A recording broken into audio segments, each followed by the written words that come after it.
Now beginning transmission 141. Star. File under family drama.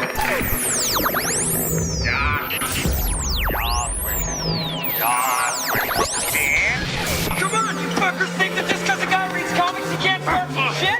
I'll fucking take all you want! Welcome to this week's episode of the Funny Books and Firewater Podcast. 面白い本と歌手ポッドキャストの今週のエピソードへようこそ。 Ignore her. She drinks. Each week a motley band of comic readers / amateur bartenders attempt to pair cocktails with comic books. 毎週漫画の読者の雑多なバンドはスラッシュアマチュア入札しようと漫画とペアカクテルバーです。 All while trying to not sound like complete morons in the すべ process. ての中にしようとして音ではないような完了プロセスで低能です。 Kind of like a speakeasy kind of thing. It's kind of cool. You can find these idiots on Facebook, Twitter, Instagram, and Tumblr. Facebook、Twitter、Instagram や Tumblr にこれらのバカを検索できます。 No, what? You read too many comic books. We now join Brian, Jeremiah, Adam, and Todd. They're used to curious sights which they attribute to alcoholic delusions. They may be drinkers, Robin, but they're also human beings. I'm too sober for this shit. Here is a drinking game to play while you listen to this episode. Please drink responsibly, and don't take it too seriously. And if you don't like it, blame William. Take a drink anytime Mr. Porg decides to interject himself into the conversation.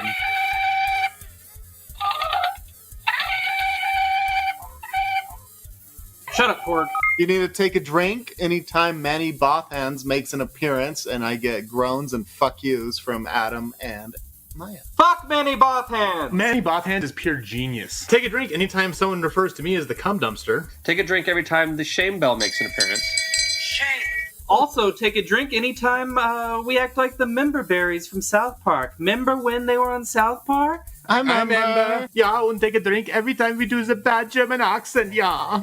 Drink, fucker! If you have any suggestions for rules you would like to add, email us at funnybooksandfirewater@gmail.com or use the contact link on our website, funnybooksandfirewater.com. Agree to disagree.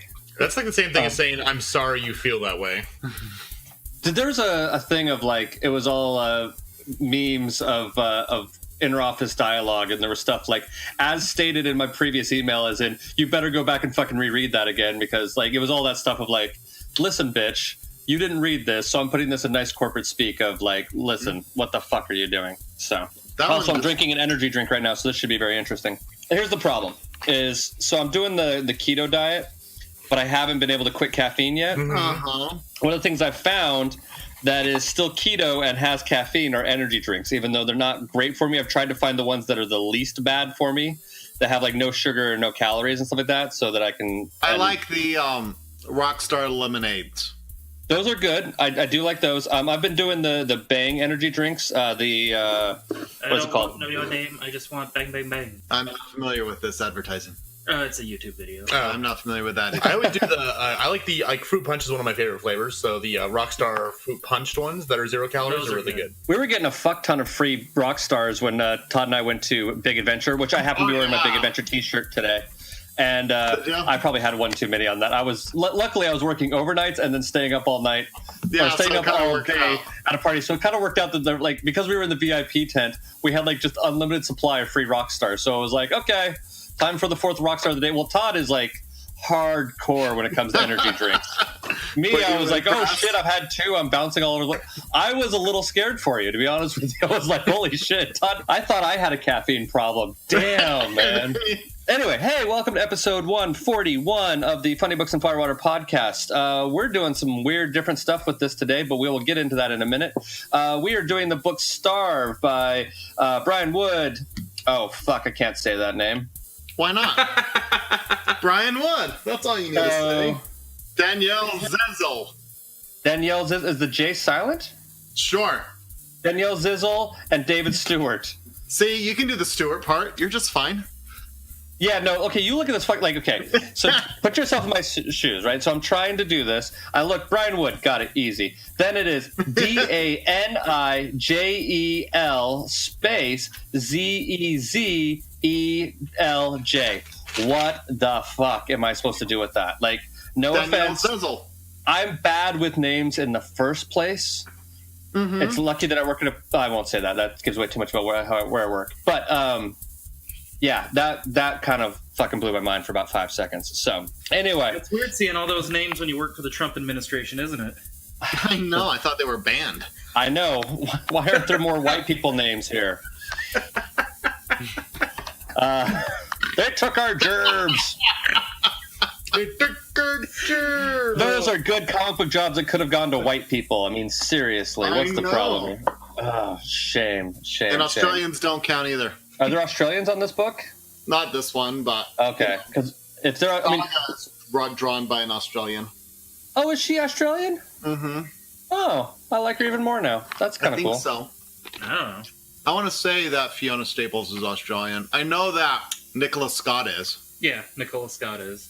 Yeah, well, I mean, there are just too many immigrants coming in and taking our comic book jobs. I mean, Just like all those Welder Brits, this month. just like all those Brits taking American acting jobs. No. Yes. Where is our American There's Bond? a very good reason for that, but that's a totally different issue. And yeah, anyway. So this month we are doing family drama, and this book actually has a fair amount of family drama on it. Well done on Todd for picking this one out. Speaking of Todd, he is because we'll get into it, but Panel intro. Joining us, of course, this week we have the picker of this week's book, Mr. Todd. Hey, I'm Todd. You can find me as a co-panelist here on Funny Books and Firewater, sitting Mr. Adjacent between Maya himself and our dear Adam. It's a Thai sandwich. It is. Am I the I like Maya himself. I think that should be your new Twitter handle. No, because then I'd feel like I'd be ripping off Neil Gaiman. Is that what his is? His is at Neil himself. At Neil himself. Okay. And Hamill himself. Sure. Yeah. So this might be the last episode we record before I've got a brood.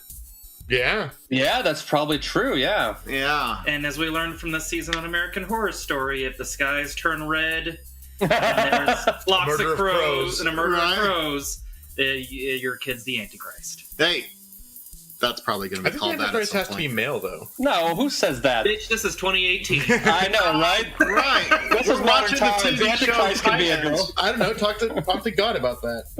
She was talking with Alanis Morissette? Yeah. Yeah, it's true. Alanis Morissette says it can be a female if she fucking wants it to be. That's right. But yeah, hey, here I am. Doing stupid shit around. So, Father of the Antichrist, Mr. Todd. Sitting next to Todd the Antichrist, or the Father of the Antichrist, we have himself, Mr. Maya. Hey all, I'm Maya. You can follow me on Twitter at Mr. Maya or Instagram at the Mr. Maya. Or if you want to follow my awesome and cute cat, at It's the Jonesy on both of those social media platforms. Whoa. That was the most Kermit the Frog intro. Hi-oh! Hi-oh! Hi-oh! It's Maya here! So then, of course, we have the CD himself. I was going to say CDA, yeah. but you're not CDA. You're just the I'm CD. CDA. Yeah. Yeah. Todd CDA, you're just CD. We have Mr. Adam. Wow, I'm having a day today. You're having a day. It's too many rock stars. Hey, what's up, everyone? This is Adam with a Big Shiny Robot, also doing stuff occasionally with Bored as Hell podcast with our good friend Andy Wilson. Hi, Andy! Also over at Cinema Queens with our good friend Chris. Hi, Chris. Yeah, and if you want to check me out on Twitter, it's at Sithbot _ SITHBOT _ I've noticed since I've started doing this, I've lost followers. So Okay. apparently it's not working well. And then much like It's the Jonesy, I've got my pug Badger on Twitter at It's the Badger. So Hi, Badger. feel free to she's sleeping right now. I know. Because it's so hard to beat a badger. It is rough to beat a badger. And of Rough. course, you can also catch me curating our Grinder, Scruff, and Tights with a Z accounts. All right. Yes. Have we gotten a lot of action on that Tights with the Z account? Someone has. So Good for them. Good for you. And hey, I'm Brian. I'm a sound designer based out of Southern California, and I do stuff. And I'll probably be back in Logan this summer because I've already helped them start buying gear. So No I think that's contract, exciting. but you're buying the gear. They must like you or something. Or something. Yeah. You must be good at your job. Well, to be honest with you, I'm probably I shouldn't say this, but I know that I'm like the highest paid employee every summer. but I am giving them a bargain for what I would normally charge. So I think they're aware of that and are just kind of going with it. You know what I mean? Until I start going, yeah, I really need a little more money. So that's right. But it gives me a good excuse to come to Utah and hang out with you fine gentlemen every summer. So that's always fun. That's sweet. Yeah. Book intro. So anyway, Mr. Todd, you picked out this book. Do you want to give us a little intro on it? Yeah, so it's called Starve, written by Brian Wood, and it's about this celebrity chef that kind of went off the deep end, and he disappeared for a while, but he's back because of contract shit. And he was in a father who abandoned his kid, and he and his wife don't really see eye to eye right now. To say the least. Putting it lightly. That's the understatement of the decade right So there. yeah, it's as you watch this relationship because the theme is family strife and family drama, is as you read this book, you go, I think I've got it pretty good. Yeah, there was well, I'll be honest with you. When we said family drama and you said starve, I was like, you're just trying to fit this book in some way or another. Then I read this book and went, oh no, it's all about family drama, like on the backdrop of a cooking show. But yeah, it's all about family drama. Yeah, it really is. The way I would describe it is I think it's like, what if you took a really ill-mannered Anthony Bourdain and put him on Iron Chef? That's pretty much how I would describe it. I know Todd described it as a cooking version of. It's like Running Man with Iron Chef kind of a thing. The Running Man sequence only sort of rung true for me for like one or two issues. You know what I mean? It was there, but yeah, those elements. There, yeah. But yeah, and it's or it could be a bit of like Iron Chef and The Apprentice kind of a thing going on too. A little bit, yeah, a little bit there. So, and I mean, I kind of wish we would have had Andy Wilson on here because there is a lot of class warfare discussion in here, which is Andy Wilson's favorite thing. So, hi Andy, guess what? If you read this book, which I think actually Andy, personal recommendation to you, I think you'd really like this book, Andy. Yeah, I'm just put that out there. But there's a lot of class warfare. Andy, read this book. And then talking to you, Andy, read this book. And William, you too, because you're awesome and you write to us. So that's true. Myification. Todd, what is the myification of this book? Which I think it's an image book, so it actually says what it is. Yeah, it says weird. It's weird and it's not, and it's what does it call it? It says it's a dystopian horror. Yeah, I don't understand the horror section of it. The dystopian I get, the horror I don't get. Okay, so this is what we're going to do. Because this is food-oriented, Todd and I are fans of a YouTube show called Hot Ones, where they take different hot sauces and they have celebrity guests eat them and ask questions. We are completely, utterly, blatantly fucking ripping it off. Just going to be honest about it. There's no need to hide it. Yeah, that's what we're fucking doing. So we're going to try different hot sauces, because this is a food-themed thing, through the entire episode. Now, this first hot sauce, which we're going to try to post, hopefully we get footage of this and all sorts of stuff. We're going to post video of our reactions to these hot sauces, and they're hopefully going to get hotter as things go. We're going to post videos of our reactions and stuff like that on YouTube. So if you want to see our horrible, ugly faces reacting terribly. Maya's brow is starting to sweat in anticipation. Is it really? So, no, not yet. But as I had mentioned to the guys before this, for about the last week, I've been dealing with stomach issues, and so I'm not feeling that great. I'm still going to try. So if you hear me throw down my headphones and run away, I'll just come in with the next nugget for you. You can just keep worshiping the porcelain goddess. God. Make sure you have a long enough extension cord on the computer to take it in so we can keep recording. That's right. Okay, so this first one, and the hot sauces I bought, Todd bought some, and they haven't arrived to me yet, but I will record them later. However, I have 4 of them here. Todd has 3 of them, so the lovely people in Utah get to do all 7 right at the same time. We've got 7! I will have to do them later, which is fine. But this first one I got specifically for you, Mr. Adam. I bought these at, for those of you who drive to Vegas from LA, there is a place called Alien Fresh Beef Jerky that happens to have hot sauces. I was in Vegas recently and I went and bought a bunch. So we have Enjoy Cock, which looks like the Coca-Cola label. And it is, it just says cayenne pepper hot sauce. We don't have a Scoville rating on this, unfortunately. No, I don't think there's Scovilles on any of them. No. So, and then also to keep with the tradition on both sides of here in Utah, we have chicken nuggets from McDonald's. So, as you do. I'm pouring a little hot sauce on mine. I'm not recording yet, so. Okay, you guys ready? I'm ready. So this one is the Enjoy Cock. We are all going to enjoy cock. Okay. What my wife's like. You guys ready? Mm-hmm. Okay, cheers. It's got a little bite. You can taste the cayenne. Mm-hmm. Yeah, the cayenne's there. I know there are people who hate hearing people talk with their mouths full of food, and I'm sure this You're is just going to love this episode. Hell. Mm-hmm. I might try to trim it down for your benefit. For those Or just of you make it longer and louder. You know. Oh no! Go sexy slow about it. Yeah. Put that more on NPR. That's right. Yeah. Maya, you feeling okay so far? So far, so good. Yeah, that one wasn't bad. Yeah, Not bad at all, right? It's actually like that was one I'm like, oh, I could probably actually have this on a regular basis. Mm-hmm. That's Yeah, not so it's bad. good to go. Way to go, future Brian. You've got a lot of work to do. That's okay. It's for the kids, man. It's for the kids. For the kids? For the kids. Well, that first chicken nugget down. Everyone's still doing okay. So we're going to go with our drinking games. Drinking game. I will start out just because I feel like starting. Mine is called mass marketing, which is every time you see a billboard, either the front or the back of it, take a drink. That's a lot of drinks, dude. It is a lot of drinks. Todd, yours is not too dissimilar to mine and is almost just as evil. What is your drinking game rule? So mine is it's branding. Every time you see the logo for the TV show Starve, take a drink. Also Which bad. could also be on billboards, so that could be a twofer. That's It could be a twofer, But so it's not, they're not don't take two drinks. exclusively on billboards. They're not Yeah, exclusively. I mean, it's that chapter issue ends. Yes. And it's just baked in throughout all of it. And I will say, it's a cool logo. Great logo. It's a great logo. Yeah. I would watch a show with that logo. I'd be like, yeah. Mr. Maya, what is your drinking game rule? Mine's called shopping list. Anytime that you see a list of ingredients that they mention, take a drink. Oh yeah, they also do recipes, and well, they don't really do full recipes because they don't give you a lot of. They just give you the base what's in it. Yeah. Yeah, that's true. And Mr. Adam, what is your drinking game rule? Mine's called Food for Thought. Every time they're cooking or preparing food. That one might be the most evil. We all have, if you follow any of these games, we're all going to have drinking problems. Yes. Well, we'll just start with that. Yes, be careful, William. We're worried about you. Keep okay. up. Keep up. God damn. Validity votes.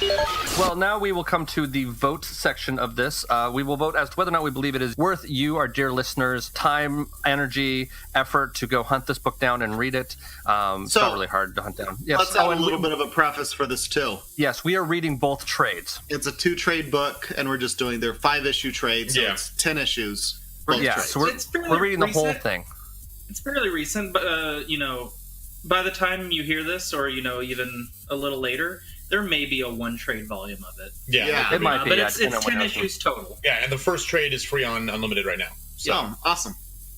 And the second one is $5 on Comixology. So that being said, for votes, what say you, Mr. Adam? Yes. Mr. Maya? Yes. I'm a definite yes. Mr. Todd? Yes, I recommended this one. I figured as much, but that's why I made you go last. I know. Back to the bus, Todd. Playlist.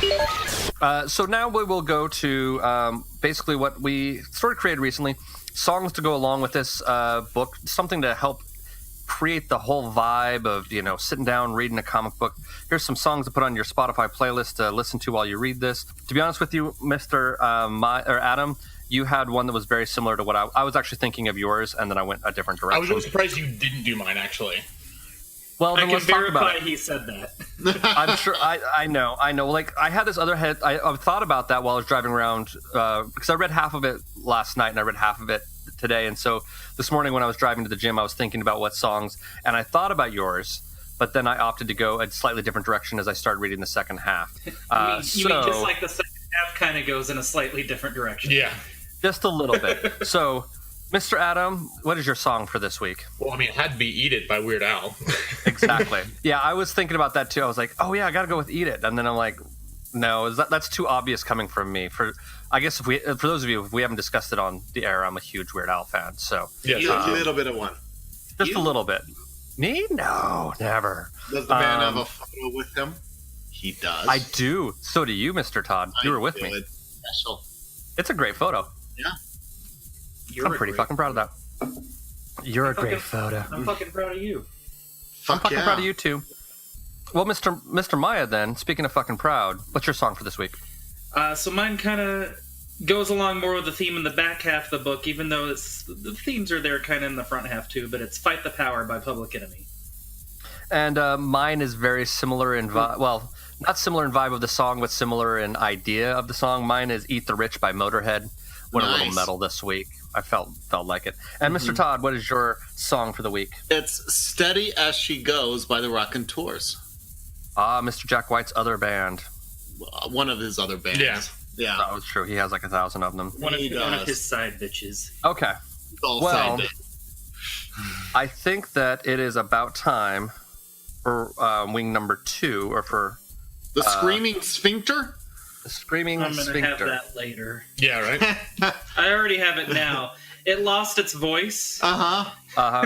But now so it's kind of just openly weeps. Yeah, now it's a weeping. Now it's just more of a instead of actual noise. Well, what we should do right when this episode ends, take the roll of toilet paper, put it in the freezer. So you have something to dab, and you go, "Oh, it's cool." No, you just use the the tissues that have like the lotion in them from like cold. Right. Invest in a bidet.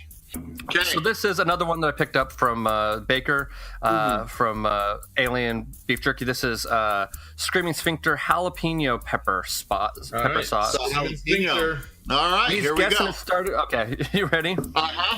Okay, here we go. Yeah, it's got a kick. I can taste the jalapeno. Yeah. I might have put these backwards. This might be lighter. I don't know. Is that just me? They're about the same, I think. They're about the same. The cayenne is a little bit more in your face kind of flavor. Yeah, it's But true. This one's warm too. So It's definitely warm. Final warnings. So, Mr. Todd, do you have any final warnings? Does anybody have any final warnings before we go into a little bit of a break? Not for kids. yeah, it's mature. Yeah. It's not for kids, and It's an image book. It is an image book, right? So it's a good fun time, and have an open mind and hug your significant other.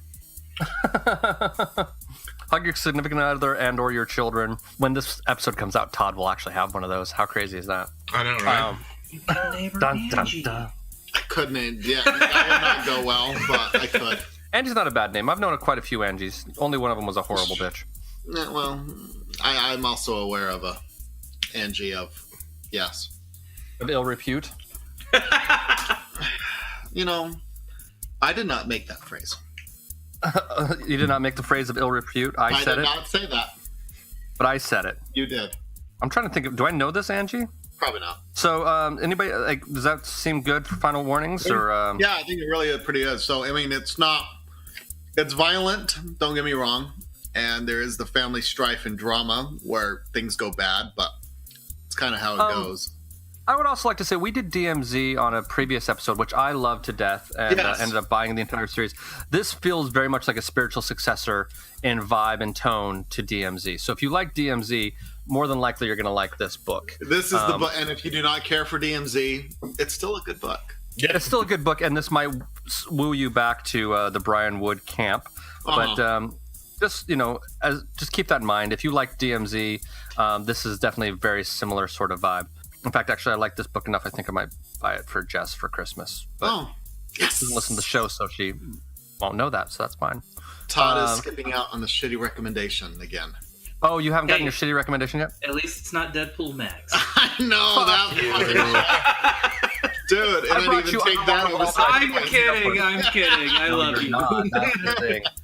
I didn't bring it up. I let him do it for me. I know. But, I keyed. Someone needs to bring up something shitty real fast. Okay. So, did you see Mr. Colbert on his late show borrowed Triumph the Insult Dog, comic dog? And he went down to Austin for Ted Cruz. And Triumph got an interview with Ted Cruz while he was running again. And he got the crowd to chant. At first, they started chanting, Lion of the Senate, Lion of the Senate. And then Ted cruising around. So, and then it devolved into Lion, Ted, Lion, Ted, Lion, Ted. That's really amazing. It was quite great. But Ted go there, and he knew something was coming. He didn't know what it was going to be. And you can just see Ted Cruz's face when Lion Ted starts shouting in the crowd of supporters. And he's just like, what the fuck have I gotten myself into? It was Nice. pretty awesome. Side note, fuck you, Ted Cruz. That's right. So then what we're going to do is we're going to take a little bit of a break, and then when we come back, we're going to have more hot sauces. We're going to spoil the shit out of this, so just be forewarned that that's coming. There's that. And we'll spoil the shit out of it. So we will see you on the flip side. If you have yet to read this week's book and would like to read it now, press pause. Go ahead. We'll wait. Sissy that wow. Hey there! Are you queer or some variation of it? Well, I'm Chris, and this is my co-host, Adam. And welcome to Cinema Queens, where we talk about queer cinema. Each week, we watch beloved queer classics, discuss them, review them, and cover a whole cluster of topics from our favorite scenes, what they mean to us, how it relates to our current world, and the best part, the cherry on top of the sundae, happens to be gay rants. So prepare your ear holes and listen to us Queens talk cinema. New episodes drop every Monday on iTunes, Google Play, and Stitcher. Bye-bye. We keep plowing through. Break for no one, even if Brian has to one-man show it. So sometimes I wonder if that's ever going to happen. That'll be pretty funny. One of these things like, "Hi, it's me," and you'll just alter the pitch of your voice. I think that's a really good idea, Brian. Can you do the voices? Dude, you can have your German guy the whole time. Yeah, German guy. Oh, we think this is great. Oh, no, I don't think it's that great. Oh, no, yeah, it's very good. No, I don't think it's very good. As a funny thing, so my wife works... God damn it. Works at a place where she gets parental complaints. And there was a program this year being sung by kids of about the 4th grade age. And they have a tradition where the 4th graders sing this funny, holiday song. And a parent wrote in going, they really shouldn't be singing Grandma Got Ran Over by a Reindeer because it is offensive to grandmas. What are we telling the kids to step on cracks? So, and then Amy just showed me this email. I love you to baby. And she's like, yeah, this is part of my job. This is what I do. This is what I do. It's like, That and song's I get been to address around this. for fucking ever. Yeah, but then we have the assault song that everyone loves. Baby, it's cold outside. Baby, it's cold outside. Yeah. Oh, the baby song? Yeah. I can't remember if we were talking about it on this or somewhere else, but someone was saying there's actually an analysis that will make that seem like he's actually trying to protect her dignity, but I still don't buy it. It's still kind of rapey. Yeah. Well, I thought it was funny because I don't give a shit about the Little Drummer Boy challenge. I just don't even think about it. What even is that? I don't even know what that is. You're trying to go the whole month of December without hearing that song. Well, then you haven't lost yet because it's not December. No, but once I think it starts like after Thanksgiving. But I was at Del Taco the other day, just getting like a shitty little $1 burrito, and I was like, it came on, and I was like, oh, I guess I lost the game. But I'm like, this is a shitty lounge version. Like, Jesus Christ! Like, at least let me lose to a good version. But David Bowie. Here's the thing: if you just don't go into stores, you're fine. You know what I mean? Yeah, but I mean, you're also talking about I used to work retail, so I didn't really have much choice. Although I will say my last job was nice because my boss hated Christmas music as much as I did, so we would only listen to it on actual Christmas Eve, and he would always let me come in and work extra days so I could have Christmas Eve off. I just find Christmas music kind of creepy. To be honest with you, I don't know what it is. It's that like music. I think it's those songs that are trying to be magical that I find spooky. You know what I mean? Like, there's something about that I'm just not a fan. I don't know. It's also because I've had to work through the holiday like every year for like 11 years. So like my Christmas spirit has like fucking flown away a long time ago. I will say a decent Christmas album that's somewhat recent is Seth MacFarlane put out. Oh, it does like his kind of like old timey big band type. Yeah, he's channeling Frank Sinatra. And it's good stuff, but he's got a Christmas album channeling Frank Sinatra. So. That I would probably. I don't. It's pretty good, and he does some deeper cuts of like it's very Christmassy music, but it's like I'm not super familiar with a lot of these songs, and yet it's done really well. I mean, go Seth. Well, what's funny is Andy actually had a thing on Facebook about how he doesn't get the Little Drummer Boy game because he's like, it's a great song and there's different versions. He's like, but it should be like the fucking like Christmas Shoes song should be like replace it or something like that. It's one of my favorite Patton Oswalt bits. Yes. Yeah, just go to YouTube, Patton Oswalt Christmas shoes. And there's someone animated. Yeah, the animated one. Wow. Yeah, well, the thing about the Little Drummer Boy, which I just think is interesting, is that it is if you watch The Office, it's the first thing that Dwight Schrute is humming, and then Angela says that it is her favorite song, and then I think at the end when they get married, spoiler alert, I guess. I know You this show's been up there spoiled for it years. for me. First I know. Titanic and now this. Oh, fuck you. You want to talk about Titanic? Do you really want to bring that up on this show? Do you really want to talk about that? Because I'll throw down if you want to throw down. Button pushed. I like having that button. Oh, that got heated. Anyway, but like I think when she walks down the aisle, she actually walks down to Little Drummer Boy, which I just think is really interesting. Todd, since you recommended this book, would you like to give us a plot summary, or do we want to do a hot wing first? Let's do a nugget. Let's do a nugget. This one's just called Death, isn't it?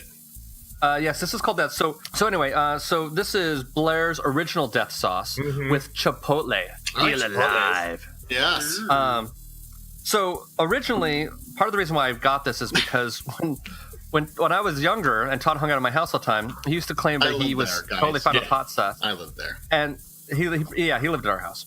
So my mom went on a trip to New Orleans and went to a hot sauce place. I wanted to get the hottest hot sauce they could find. And so they said, do you like this person? She said, well, you can be a little bit annoying. So they gave her After Death sauce, which is from the same company, but this is Blair's original death sauce. This is not the After Death stuff. This is a little bit of a lighter version, which is why it's going on earlier in our thing. So is everybody ready over on that side? Yep, we're ready. We're ready to go. Yeah, I got some on mine. Oh, I got a lot on mine. Okay, here we go. All right. Cheers. That one's definitely hotter. For sure, definitely hotter. But not bad. You can really taste the chipotle on it. Yeah. It's right there. For sure. On the tongue. Depending on what you mixed it with, that could be kind of nice. Yeah. I'll be honest with you. After you take the first initial hit, the second time around, really not bad at all. No, it's pretty good. It's actually pretty decent. So, for those of you who are interested, Blair's original death sauce, pretty good. Yeah. I think on the TV show or YouTube show we're ripping off, they're using completely ripping off. Blair's death sauce with liquid rage. Oh, that's the one. Okay, yeah. With liquid rage. Is what they use. Yes. Say it again. Rage!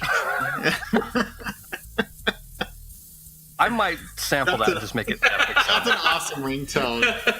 I just want to do that, or like a text message comes in. Okay, Todd, since you recommended this to us, will you give us a brief summary as to what the plot is? God damn it. Yeah, let's give it a go.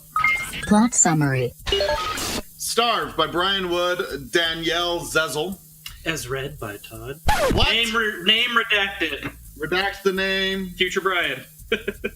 I got it. Thank Take him you, out. Future Brian. All right, so what's also kind of fun with these books, the issues have titles. So we're going to go with the quick issue titles, though.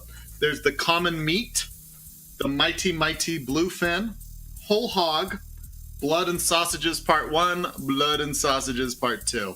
That's where things have blood involved a bit, right? In this first book, yes. In this first book. Blood and Sausages. The Well, and then in the second volume, yes, we have Chicken of the Sea, Out of the Pot, and Into the Fire. Those are two different ones. I Fought the Law, and Steady as She Goes. I By the wonder Rockin' where Tours. Todd got his song title from. Rip off. Okay, go for it, Todd. Inspiration. Homage. Homage, I mean, yeah. Homage. I feel you, man. All right, so this book starts in Southeast Asia, where you come across the main character named Cruikshank, and he is at a place. He's drinking, going, "Why did I ever leave this life?" Where he drinks a lot, watches fights, and hits repeat. So while he's doing that for a bit, someone comes up to him in a fancy suit and says, "Hey, I've come to bring you back." And he's like, "God damn it, already?" It's like, "You're under contract," and he's like, "Fine, here I go." It comes back to Beijing. So he's from Southeast Asia. Then he goes up to Beijing, where he's teaming up, and they're going, "The network has come back again. We're doing this new super show. The world fell apart, but we now have our goddamn TV going again, and you have to finish your deal."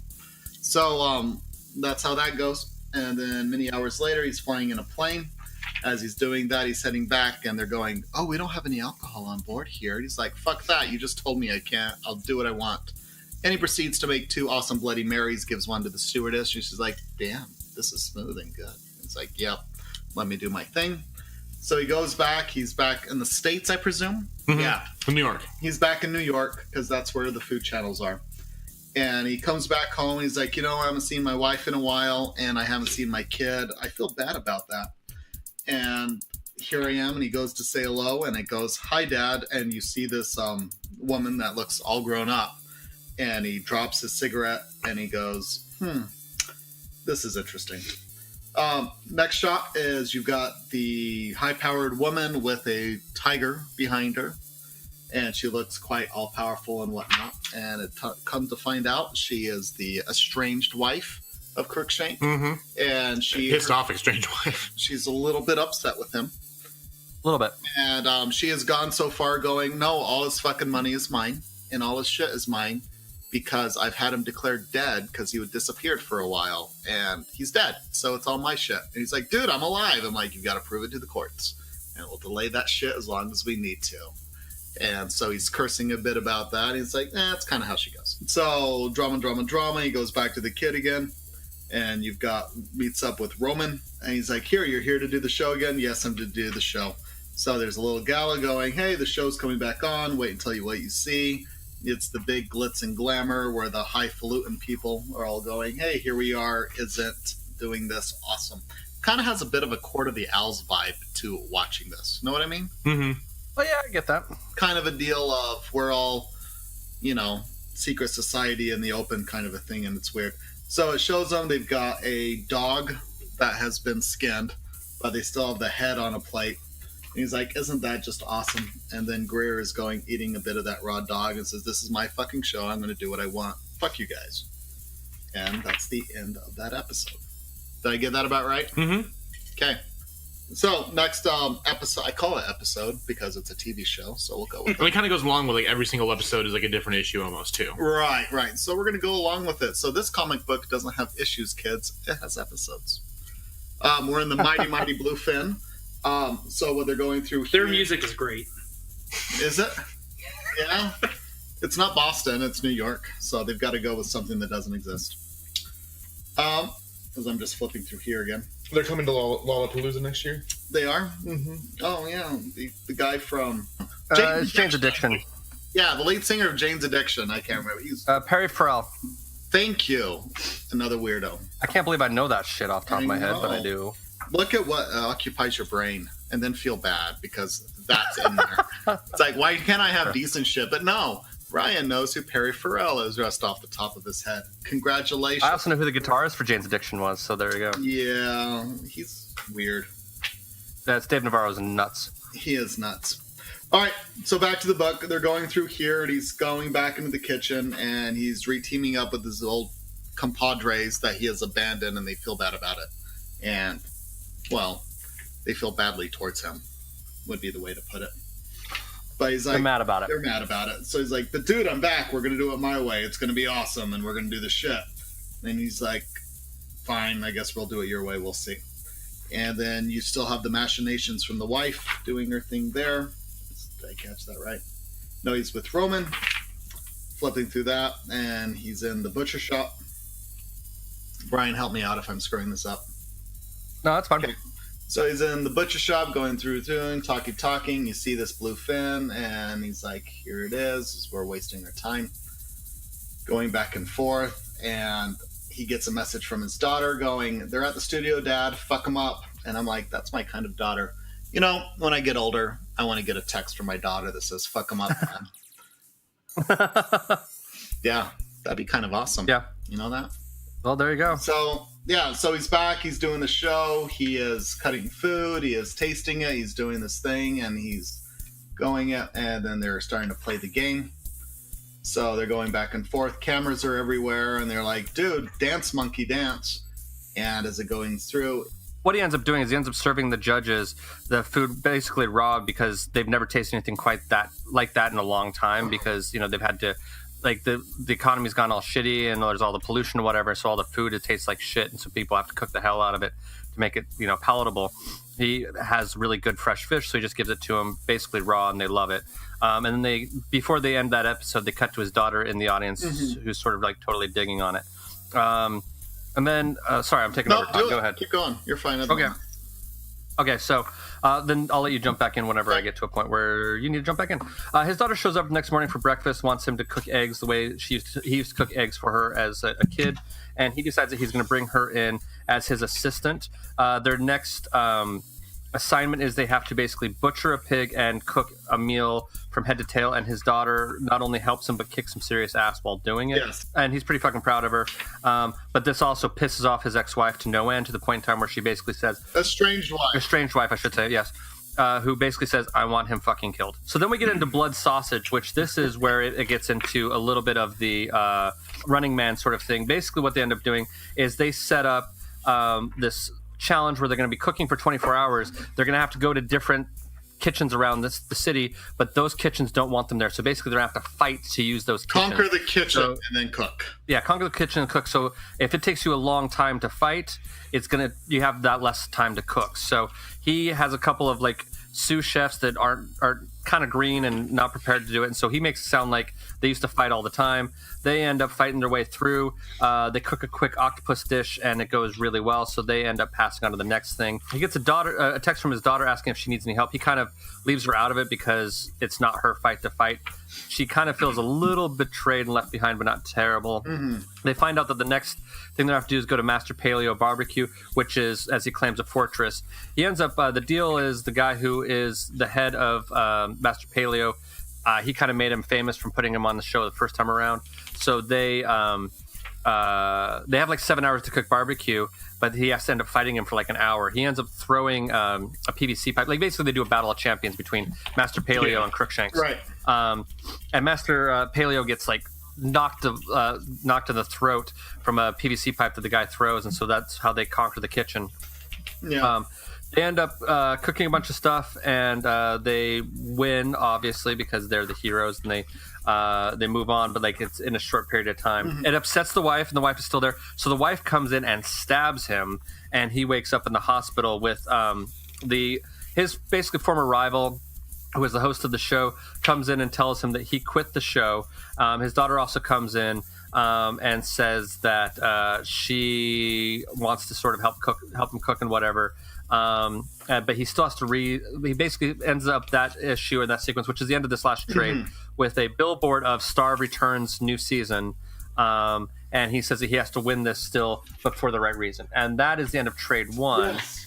And then we move on to trade 2. Should we do a nugget really fast? A nugget? Let's do a nugget. So this is one I don't have. So we're going to be doing the Bronx Green Market hot sauce. Oh my God. This is the first time most people are going to see us. Congratulations, hey, hi kids. We're nothing special. Aren't you glad you dressed up for this? Well, I'm wearing my Beartooth shirt. Beartooth is awesome. I got to take Clark to see him. This is his favorite band. So. All right. So the Bronx Green hot toast? sauce. Toast? Oh, yes. Yes. And I get to sit here by myself without a Bronx Green hot sauce. Thank you, UPS, for not getting it here That's on time. really tasty. That's really good. There's many serrano peppers. Ooh, there's the kick. That's really good, though. Yeah. Yeah, it's got a nice bite to it. It's got a good balance going on. I like that it has the I'm really not a big fan of vinegar-based sauces, but this is apple cider vinegar, so it's not quite as a potent punch to it. Okay. Sounds good. Brian, what did you think? Wasn't it just so tasty? Fuck you. I don't have it yet. I'm alone without my hot sauce. What I will also say with this hot sauce, it rates it as 2 out of 5 peppers. Okay. Oh, so it has a relatively low. So this is a 2 out of 5 peppers. How is it compared to the other ones we've tried so far? Is it hotter or is it less? Death is a bit hotter. Yeah. But is it really? Not much. But not much. But yeah, okay. It's got a bit more than the enjoyment of cock as well as the screaming sphincter. My sphincter won't scream with that one. It will later. Yeah, I think that one's mislabeled, to be honest with you. It's not really that bad. It was like they just thought of a cool name. Like, this is a cool name, and this is the sauce, because We have a cool name, so let's make the sauce. To be honest with you, while you were doing the first part of it, like I was finishing off that one batch of chicken McNuggets because I bought like a 20-piece. Sure. And I was finishing that off using the original death sauce. Just like, oh, here we go. Just keep going. This is like when I did. But like Oh, good.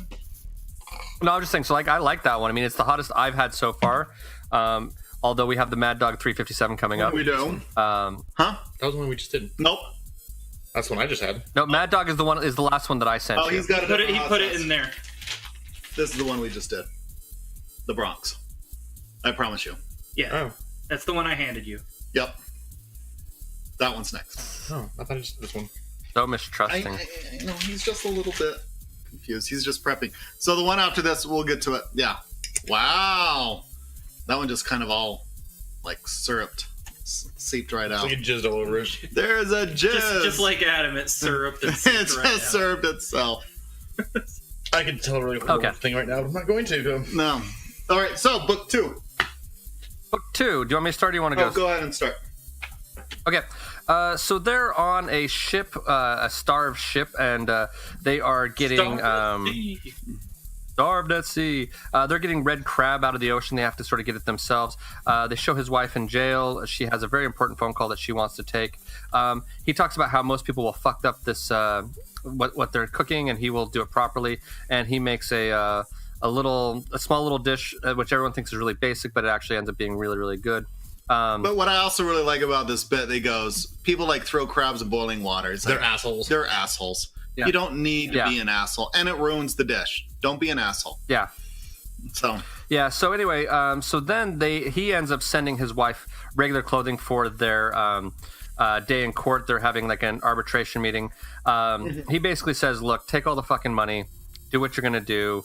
I will get a divorce. We'll clear this all up. I was an asshole. I'm going to try to be better about this. We'll make this cool. And I'm not going to press charges. And I'm not like, you stabbed me and I probably deserved it. And I'm not going to press charges. I don't want my, the mother of my daughter going to jail. We'll clear this all up. Dumbfounded the attorneys. Yes.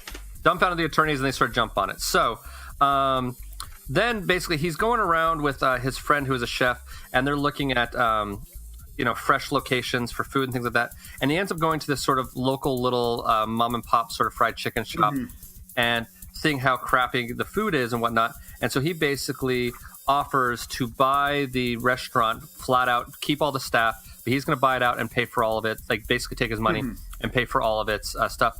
And then at the end of that issue, his wife gets the divorce papers signed by him, which, is what she wanted all along. Basically a mini episode of Kitchen Nightmares. A little bit. Yeah. It kind of is, yeah. So he sits out the next issue of Starve, and his daughter takes his place and does it, and she kicks ass and is starting to become a star on her own. They're offering her a big contract and starting to bring her in. He starts out with his new restaurant. He basically gets his 2 sous chefs from the show. They help him clean up and get the place ready. He goes around to local food spots to try to get the best fresh food possible. His whole goal in this is to give the poor, underprivileged at least fresh, good food, rather than like the really shitty but cheap food that they've been having. And also try to sort of help. Like he actually has sort of a good general idea of it. And so he gets joined by his friend who has sort of also been his rival. And she gives him a big hug, and he's like, I'm gay, right? She says, I'm a lesbian, right? So we just have this kitchen and we'll cook together. So you see the restaurant's really busy, doing really well. And these suits from the network come over and beat the living shit out of him.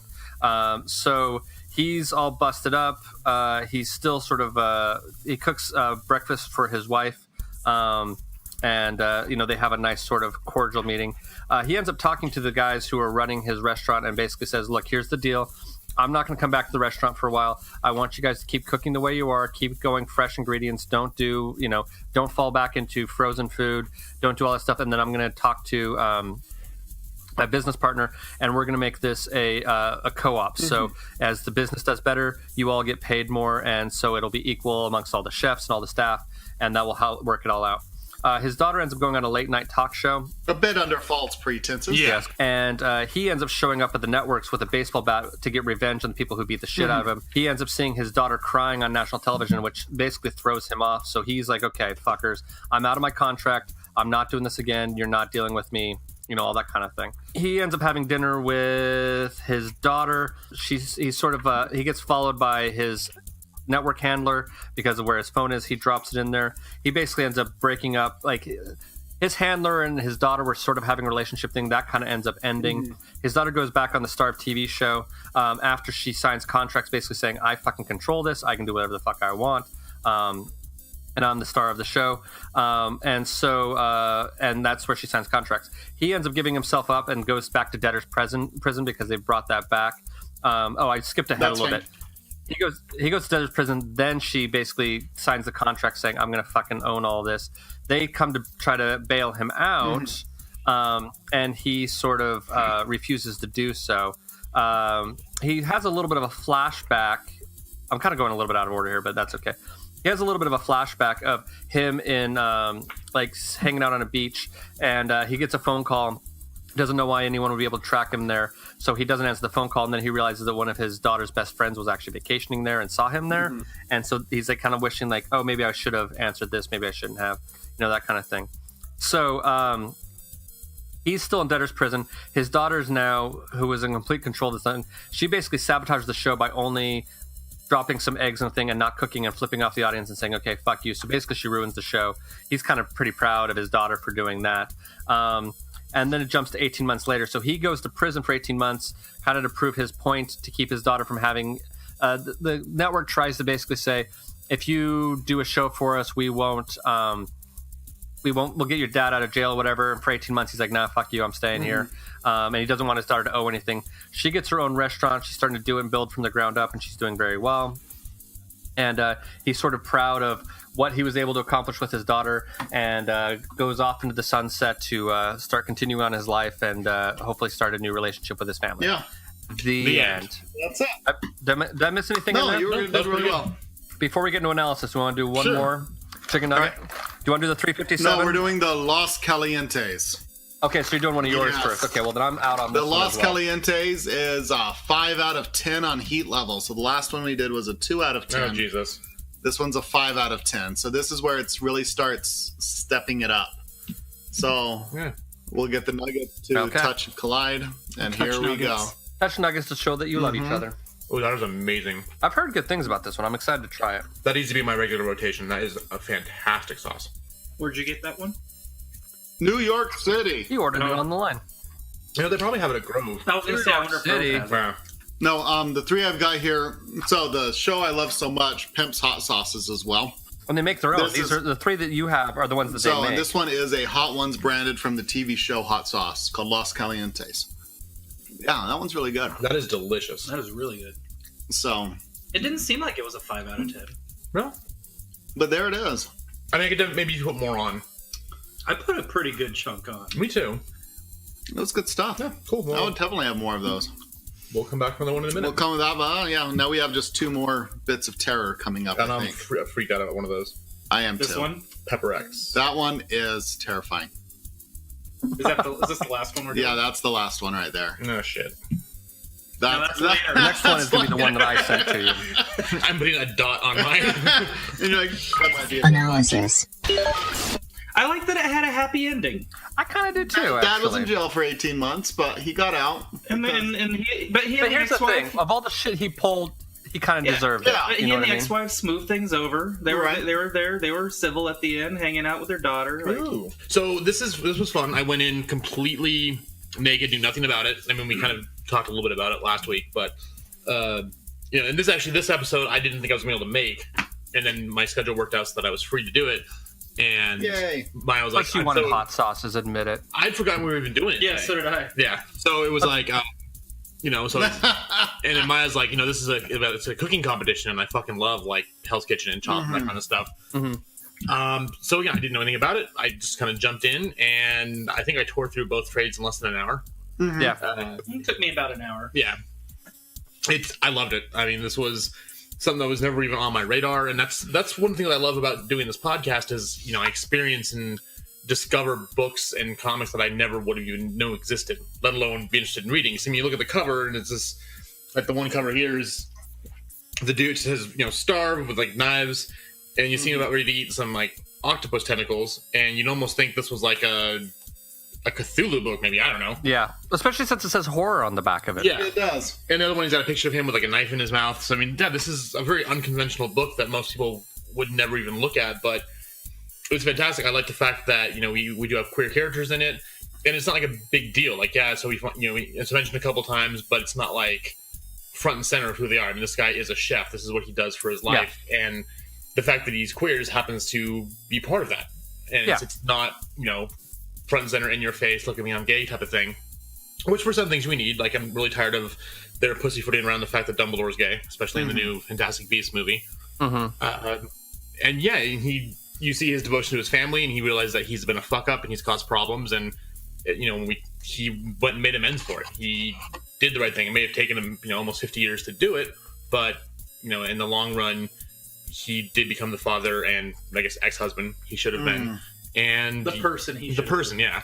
And as Maya said, like I didn't know where this was going to go, so having his daughter throw the contest, and then his doing the kitchen nightmares with a little chicken restaurant, and actually giving back to the community and doing what he should have been doing the whole time was just really fun, and it was interesting and something that I didn't expect and didn't think was going to happen.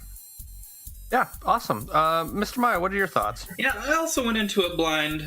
When it comes to the image books, a good majority of the time I've heard of the titles at least, but I don't know what they're about.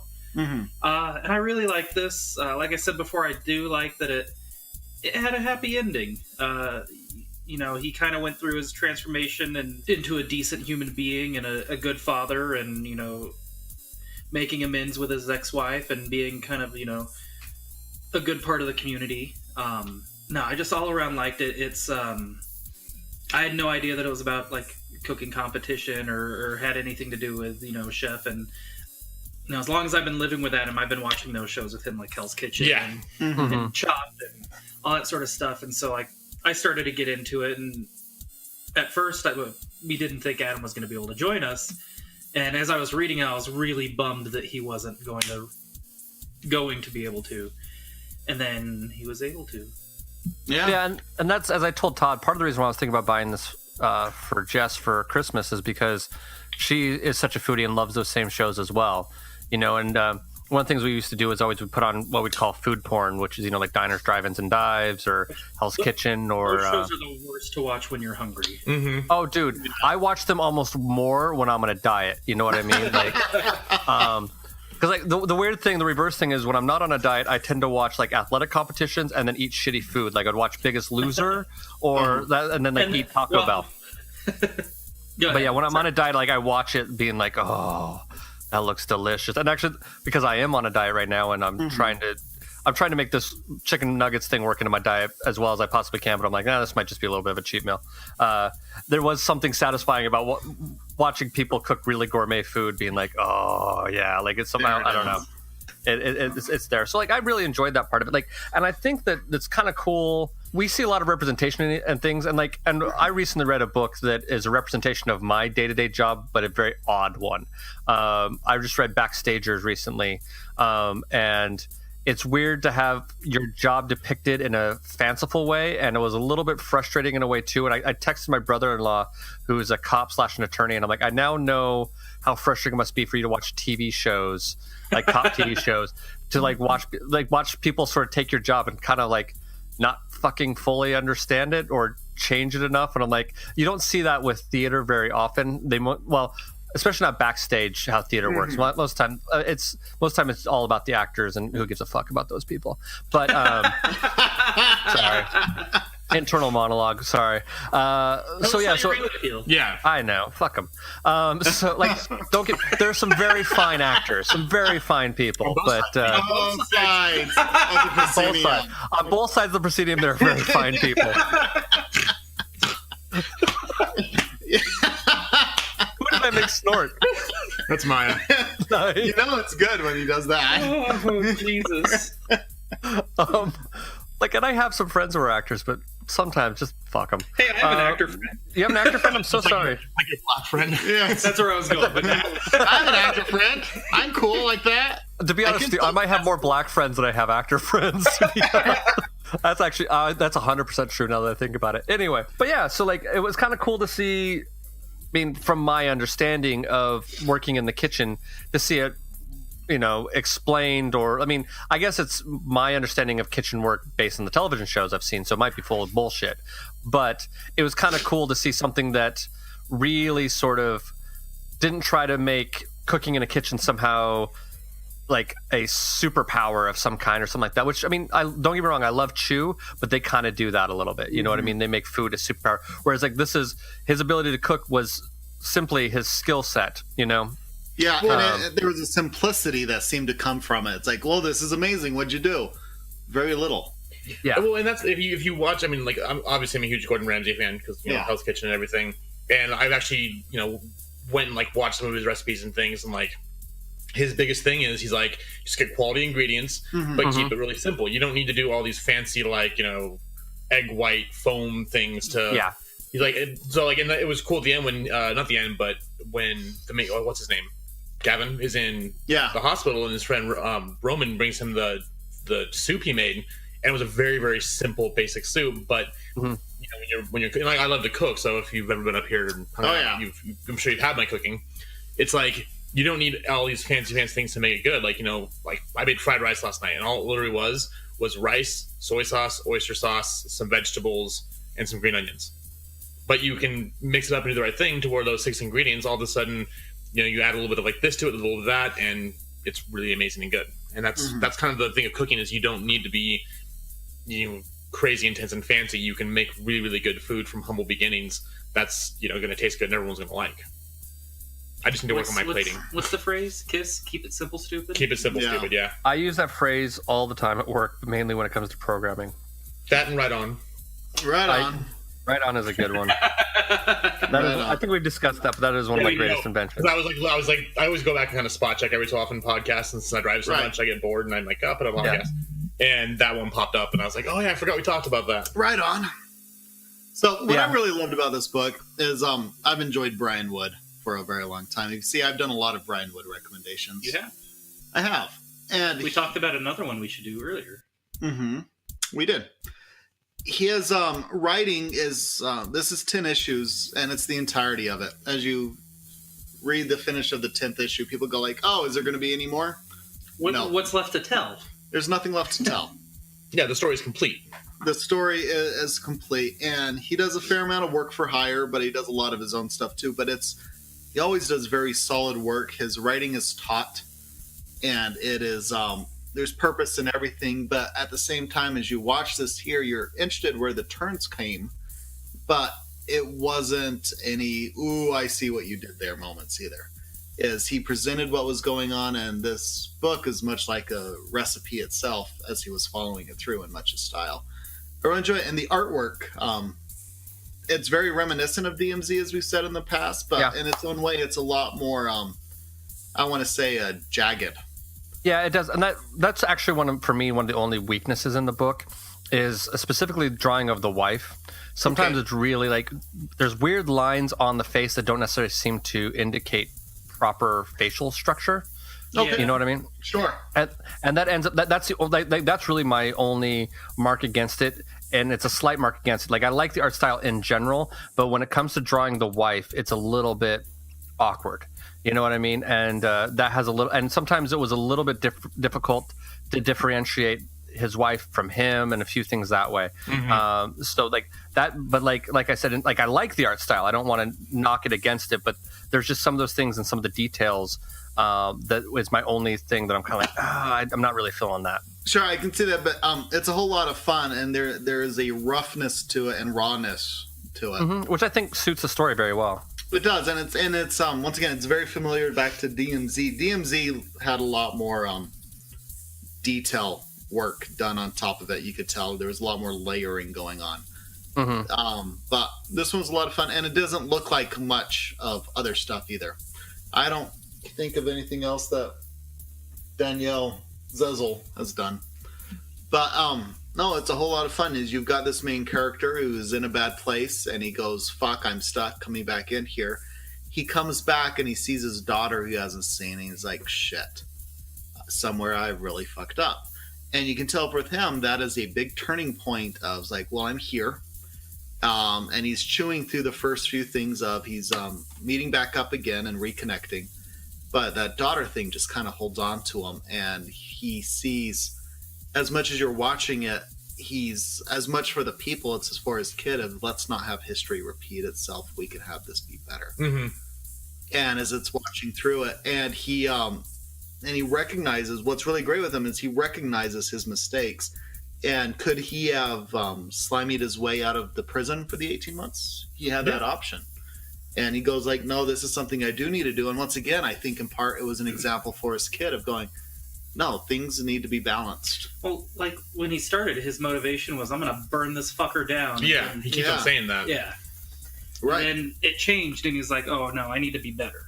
I need to be better. Yeah, and I think it was just amazing that it was like the fact that he had a daughter that he, who, even though he wasn't there for most of her life, or for a big chunk of her life, she still lived up to him, and she still obviously wanted to be a cook like him, and she wanted to, kids do eventually want to be like their parents, even if there's things about their parents they don't like. And when he makes amends with his estranged wife, and at the end of it, he goes like, why is she getting all this? And he's like, dude, you did a bang up job raising our daughter. Yeah.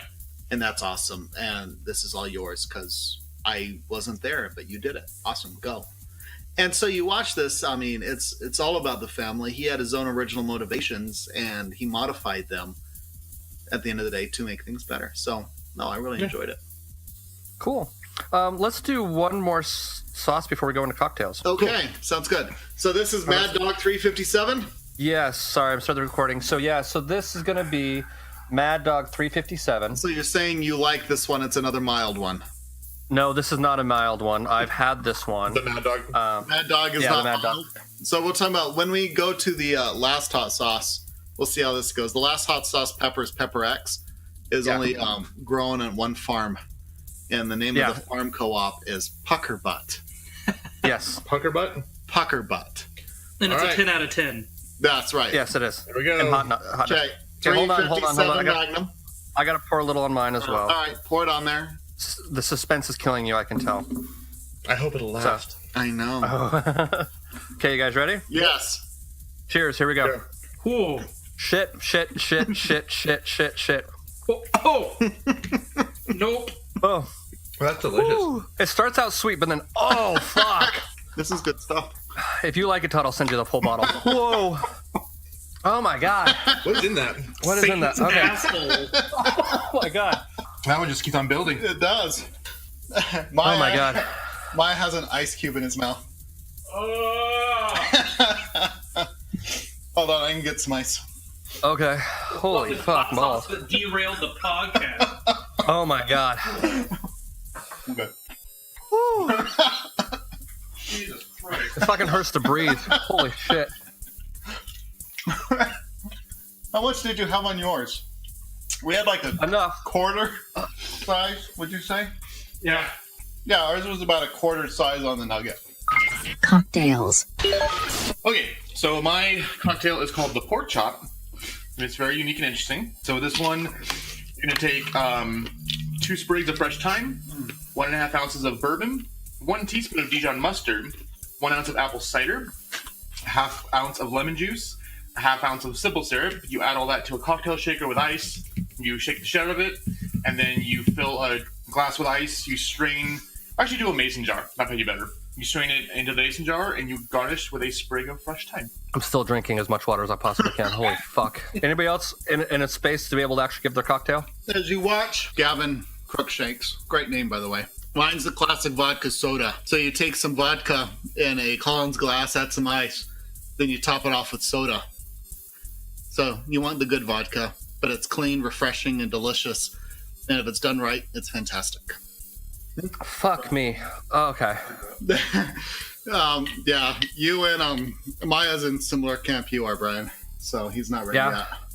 Okay, so I'm going to do the lychee martini because it's an exotic sort of drink that goes along with exotic foodie sort of cultures going on here. Okay. So I'm doing I think I said lychee martini. Yes, you did. I can't fucking think. Oh my God. This fucked me up and derailed the entire fucking podcast. It makes the Hot One show so brilliant, doesn't it?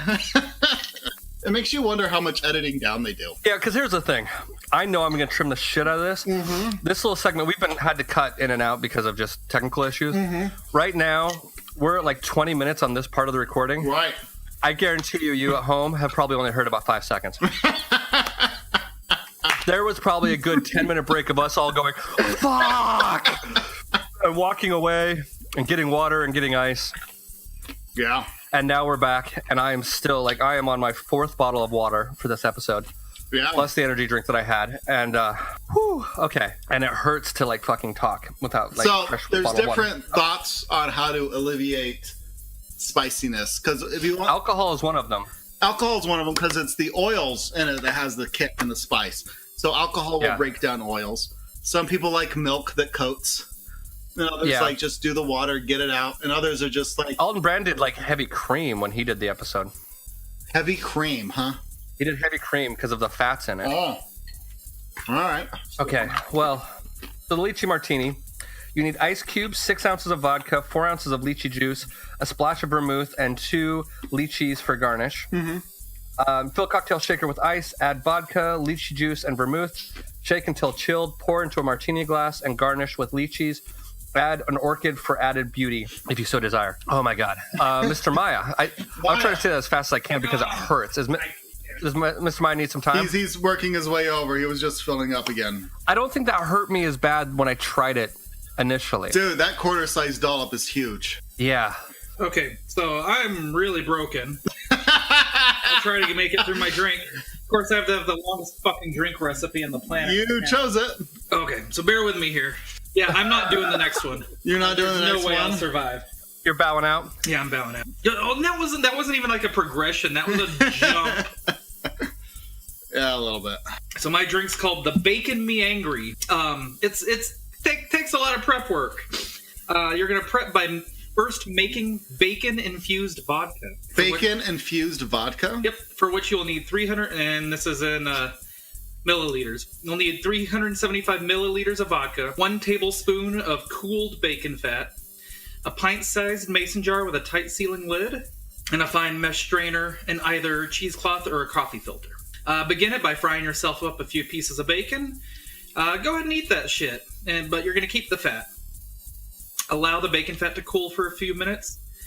Fill a clean mason jar with the vodka and add the bacon fat using the measurement recommendations above. Secure the lid on the jar and shake it vigorously. Then you're going to allow the jar to rest at room temperature for about 4 to 6 hours. Then place the jar in the freezer for about 30 minutes until the bacon fat solidifies. Freezing will make the fat easier to remove in the next step. Don't worry, the vodka will not freeze. No, it won't. Then you're going to place cheesecloth or a coffee filter and a fine mesh strainer resting on the top of the jar, or in the top of a clean jar or bowl, and slowly pour the infused vodka into the filter. All of the bacon fat should be caught in the filter, and if some goes through, repeat the step until your vodka is clean. Now we're going to make the actual drink. Okay. Take 1 ounce of your newly bacon-infused vodka, 1 splash of maple syrup, 1 dash of bitters, 4 ounces of Angry Orchard crisp apple hard cider. Mm-hmm. You're going to pour the ingredients into a cocktail shaker, fill it with ice. This says stir well. Then strain it into a chilled cocktail glass, and then garnish it with a brandied cherry and one of your small strips of bacon that you made earlier. That sounds okay. Good. How you doing, Brian? I'm doing okay. All right. Oh, I'm dying. Here, do you want the rest of this? No. But I have half a nugget with half of the sauce, because what I've been doing is I've been pouring the sauce and then taking half a bite to get a little bit of flavor, and then the other half. I'm not finishing the other half of this nugget. It can burn in hell. I'm going to eat that. You're the only one. Oh, shit. Todd's doing it right now. Doing what? The 357? No, he's doing the... Okay, film him do it for me. God Too damn late. It's in there. What's really crazy about the last stab, Brian, which you're going to have to be careful about, is everything else was highly viscous, and moved around quite a bit. It's more of a mash is a better way to subscribe to shit. So it's thick and it's heavy. Just like my dick. It is just like Maya's dick. So, as he is so self-proclaimed, Maya's thick and heavy. Good man. How you doing there, champ? You're acting tough, guy, but your eyes are telling a different story. I wonder how much that mad dog just kind of neurons can only fire so much before they need a refractory period. I think I might be in a bit of that refractory period. So it's not seeming so bad? Either that or Mad Dog is just a bitch. Mad Dog's pretty mean. This one's really good, though. It's got Pepper X and, well, what else is here in the ingredients? Vinegar, ginger, turmeric, coriander, cumin, and dry mustard. And that's the entirety of it. Oh, have a little bit more there. There you go. You should watch this. It does not, I mean, it's like magma. It's like it's molasses. It's like, dude, I feel like I'm starting to like hallucinate. Oh, wait do you try this other shit? Oh God, how much are you gonna put on there? Oh God. All right. Ooh, that may not look like much, folks. Just smell it, dude. See, I'm even gonna let you do it on your own. Oh no, nope. Yeah, Todd's gonna start having visions here. He's going on a nugget vision quest. Vision quest. Oh, for the love of God! Oh, there is sweat on his forehead. Oh my God! Your head is glistening. Thank you. Because I love nothing more than my bald noggin on camera. You want some more? No, you can do it, Maya. Fuck no. My tongue just started. I just started having feeling in my tongue again. Parting thoughts. This book is great. I think there isn't anything bad that we've said about it that we. I mean, just read the fucking book. It's so good. That's gonna be my blurb on the back of the next trade. Just read the fucking book. Final grades. Self-contained. What's your grade, Mr. Maya? A. Absolutely. Mr. Todd. A. Mr. Adam. And I'm gonna also go with an A. Hey. Adam says A too. Your voice went higher because he's going yeepers. Yeeper from the hot sauce. Yeah. Writing grade. Okay, writing for Brian Wood. Mr. Adam says A. I say A. Mr. Todd, what do you say? You know, I give this an A. A minus. A. It was a lot of fun. Okay. Mr. Maya. I'm giving it an A. Art grade. For art, I'm going to go with a B, and Mr. Adam goes with a B as well. Mr. Maya, what's your grade? I'm like B+. Mr. Todd? You know, it's a B+ for the art. It's a whole lot of fun. I dig it. Final grades. Just because the art takes it down just a little bit, I'm going to go with A+, or A-, sorry. Someone is hallucinating. I am hallucinating. So I'm going to go with an A-. Mr. Adam goes with an A, so he gives it a 4.0. Mr. Maya, what is your grade? I'm also at an A. Okay. And Mr. Todd? It's an A. I suggested this book for a reason. I really dig it. So it's a whole lot of fun. We have been on a roll of good books. You're welcome. True. Now, after we're done here, Brian's going to go lay down and have like a dream of heffalumps and woozles. He might a little bit. I'm heading Pink Elephants on Parade. Pink Elephants on Parade, yeah. I very well might. Here's the funny thing is the end of this episode might be really fast. Because like all of a sudden we start eating the hot sauce, I'm gonna cut the shit out of it, and then you're gonna hear us talking so incredibly fast, so we're gonna be done. We're just like, okay, so this is what's going on. Okay, and then here we go, and then we do this, and then we do this, and do this. Okay, great. We're gonna go lay down. Goodbye. And if you have any ideas for more stunts you'd like us to do with, oh my god, no, pair them with a book you'd like us to hear. Yeah. And email them to funnybooksandfirewater@gmail.com. You poor wretched bastards. Yes. Oh my god, I feel like shit. But what I am saying is I'm going to leave Los Calientos. Are you at McWarpos? Oh, nice. Yeah. Nice. So that one was really enjoyed by people, so I'll leave that here because I think that was one of the favorites. That was. Grade point average. Overall GPA, we gave it a 3.925, so basically just barely below an A, so it's an A-. All right. It's me who knocked it down. I'm sorry. Recommendations. Yeah, since we're talking about Brian Wood, I'd suggest another one. It's called Supermarket. It's Supermarket Suite? Which is on Amazon Prime, by the way. No, it's Prime. Supermarket. Yeah. The one I've got is Cash Money Edition from IDW Publishing, and it's a fun little color comic book that's a lot of fun. It takes place in Japan, and kids not wanting to listen to mom and dad because that's what they do. You should check it out. So if you like this book, you should check out Supermarket, and you're welcome. Mr. Maya. So I had a different recommendation, and I completely forgot what it was, but since I just mentioned it, I have been watching the shit out of Supermarket Suite, Press Your Luck, Match Game 78. All those are on Amazon Prime. So if you like those game shows, do it. Check them out. And I think I mentioned it earlier. It's a fun book. I bought it for my niece for Christmas, and I want to make sure that it was cool. It's a book called Backstagers. Who wrote it? Todd, you know the name of the James artist. Tynion the Fourth. Yep. James Tynion the Fourth. Okay. I thought it was Tynion, but after hearing interviews on DC now, I guess it's Tynion. Okay. Jimmy. Anyway. His name's Jimmy Jimmy. T. Jimmy T. Jimmy T the Fourth. Jimmy T the Fourth. It's a little weird. It's more Harry Potter than it is actual backstage life, but it's fun. If you're looking for a comic book to give to maybe a younger reader in your life, it's actually a pretty good option. Next week on Funny Books and Firewater. So next week we are doing Death of the Family, a recommendation for Mr. Maya. Mr. Maya, do you want to give us a brief summary as to what we're going to encounter? It's been a while since I've read it, but off the top of my head, when the New 52 started, the Joker cut off his face when he escaped prison, and he was gone for a while. This book starts off with him coming back to the GCPD, breaking into evidence and getting his face back, and kidnapping the Bat family, and a lot of dirty laundry comes out in the process. Now, you must realize the Joker just safety pins his face back on. And that's about it. Yep. Creepy as hell. Thanks, awesome. Greg Capullo and Scott Snyder. Yes. That won't give us any nightmares at all. No. What's cool is they actually did that, did a version of it on Gotham. Did they? Yeah. I did. Yep. Huh. That show is bonkers, and I love it. Awesome. But that's about it. Okay. Cool. We're gonna all go lie down. Todd still has to drive. Yeah, but Todd's an old hat at hot sauce. I'm a relative newbie. Dude, Todd, if you really want my Mad Dog, I will bring it to you. He's still sweating.